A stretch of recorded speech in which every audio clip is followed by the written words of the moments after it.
پناهندگان افغانستانی در تاجیکستان در نزد کمیسر عالی سازمان ملل از درد بیوطنی سرودند. فیلیپو گراندی به نزدشان آمده است تا به گفته خودش درد دل آنها را شنود. اکثر پناهندگان از حال خود شکایت کردند. اما اینجا هر جایی که بری کار نیست، خودشان هم بیچاره گناهشان نیست. مثال وقتی که بیکاری از روسیه میرن دیگه، اگه مشکل ما این است که اگه یونیچیار بتونه که افغانا را به کشور ببره، بهتر باشه که وظیفه و کار برشان پیدا شود. با وجود دشواری‌ها، پناهندگان کمیسر عالی سازمان ملل متحد را با آمادگی خوب پیشواز گرفتند. سپس صحبت برگزار شد. به نواربرداران اجازت ندادند که این نشست را ضبط کنند. افغانستانی‌ها در این نشست از آینده ناروشن خود گفتند.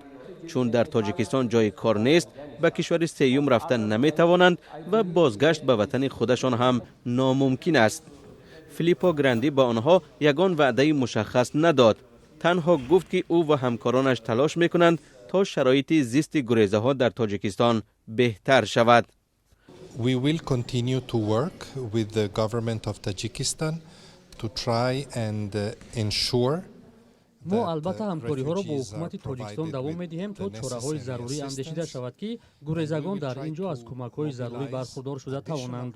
ما بیشتر به مسئله‌های دسترسی به خدمت‌رسانی‌های سوحه تندرستی و معارف اولین درجه اعتبار می‌دهیم. از جانب دیگر کوشش می‌کنیم که برای آنها سرچشمه‌های زندگی یا جای‌های کاری پیشنهاد کرده شود. try to create some livelihoods, some employment. تاجیکستان میزبان تقریباً 14,000 پناهنده افغانستانی است. آنها اساساً در شهر وحدت در کنار دوشنبه زندگی می‌کنند.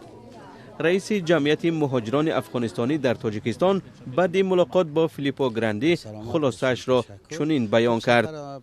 کمیسر سازمان ملل متحد برای مهاجرین گفت که اگر کشورهای مهاجرپذیر پیشنهاد برای ما بدن، پیشنهاد برای ما میکنن که ما مهاجر قبول میکنیم، بدون شک ما اینا قبول میکنیم.